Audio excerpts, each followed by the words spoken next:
One thing I think that it's good to do on occasion is to take stock of the things that you're thankful for in your life. One of them, for me, has been the apartment I live in. I've been here about 1.5 years now, and it's a hell of a lot better than the last place, I can tell you that. The last place was kind of ghetto-y, if I do say so. It had that, the walls were sort of that smoker's white, that sort of yellowy thing, like someone just came along all over the place, and it looks like hell. And they had the paint blisters in the walls, as I call them.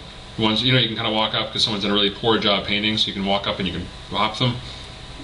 I've done it, yeah. I'm not proud of it. I've done it, so that's all I'm going to say. It's really didn't make the place look that much worse, let me tell you. The walls were rotting. There's also graffiti on the walls. It's kind of embarrassing having family over. Someone had put in giant letters, bombdiggedy. I don't really recall how that's spelled, or even if it's right. I called Oxford. They declined to make a ruling. Dr. Seuss walked by and said, no. Bombdiggedy, oobleck and ring tingler, those are quality words. I like them. Bombdiggedy, pass. I'm not going to accept that. That has no place in our language. That's end of story. I'm not discussing this any further. So I'm off. And, well, he's dead now anyway, but even if he wasn't, that's probably what he would say, I'm guessing. I'm taking a liberty with that one. And one thing I do kind of miss about the building was the unofficial community share program. If I was ever walking in the stairs and for some reason was barefoot, which I never would be because you don't want to walk on stuff that some of the various junkies or whatever would have left, but you know, if I was thinking, geez, I wish I had some slippers. Oh, there's some slippers, look at that. Or if I was walking on the stairs someday, I might be thinking, geez, you know, I really wish I had like a mostly empty McDonald's cup with some flat root beer and maybe a bit of backwash at the bottom and a couple of cigarette butts. And I look down and hey! Look at that. Oh, this doesn't just happen. You are too kind to me. Oh, you are too kind, big guy. Church for a year. That's right. Church for a year. Count on it.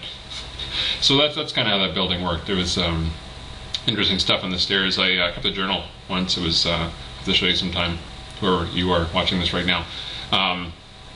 So at the building right now, it's a lot nicer. It's quieter. But you know, in every nice apple orchard, there's always going to be some mushy, wormy apples. Yep, that's the analogy I went with.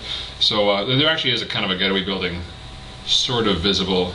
It's actually closer than I thought, given that this one incident. I'm out on the balcony, just kind of relaxed, and there's some man and woman yelling at each other in the ghetto-y building. So in fairness, it wasn't our building, causing the ruckus. And so these two are going at each other. The guy's yelling at the girl. He's like, I ain't gonna hit no girl, so you want to call your boys? She's like, you want me to call my boys? You want me to call my boys? He's like, yeah, call your boys. You want me to call my boys? I'm not even oversimplifying. This is the actual conversation.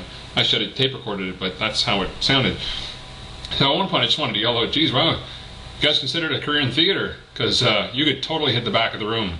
I mean, I can hear you clear as a bell. I can't even see you, which I'm kind of grateful for, but I can hear you great. But if I'm being honest, you really need someone to write you better, because dialogue's kind of trite and pedestrian. I want to pick that up, make it a little more snappy, diverse, something not as plain. So they're going back and forth with this. You want me to call my boys? Yeah, call your boys. You want me to call my boys? And I'm like, okay, just call our boys. All right, I'll call our boys. You guys look preoccupied. So, hey, boys, yes, I'm the guy. I think that, you know, in the building, near the people that you know, they're really loud. I think friends of yours?